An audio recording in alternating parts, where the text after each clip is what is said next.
until the moment that they did. And I wasn't alone in that sentiment. Most of the people in Ukraine didn't believe it either. That's because they had gotten sort of accustomed to the threats from Russia.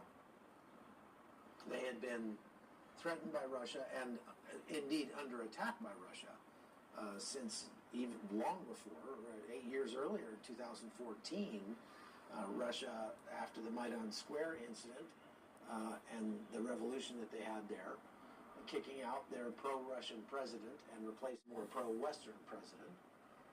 That, yay, Daniel, you cut my life. That wasn't even the beginning of the conflict between Russia and Ukraine. That goes back even further. But if we just start in 2014, that's when Russia annexed the two areas in Donetsk and Luhansk province in the Crimea, the Donbass and the Crimea. So you probably understand, if you watch the news, you understand a little bit about this, but for those who don't, the Donbass region is the far eastern region of Ukraine.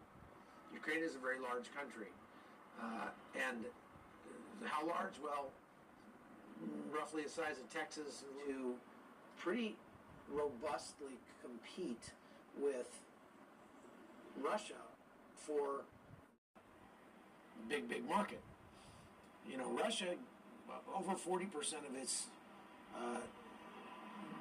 governmental revenue came from that, and they didn't want the competition. So that's one reason why they really wanted to take the Donbass.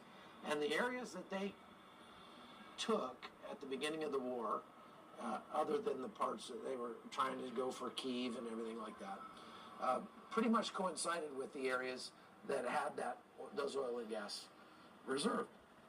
So they have been able to, I guess, in one sense, Russia has been successful in being able to keep Ukraine from competing with them, but at the same time, they made it worse because now there's no reason to compete because Europe is not getting its oil and gas from Russia just in any meaningful sense. So they sort of shot themselves in the foot with that one and wanted to kind of move more toward the West. They wanted to be more European. And Russia just didn't want that. Well, Vladimir Putin didn't want that. I don't know that the rest of Russia really cared. But Vladimir Putin certainly wasn't going for that because he wants to reconstitute the Soviet Union, the Soviet reunion, if you will. How is that war going? Well, we haven't forgotten about it. It's just that when the news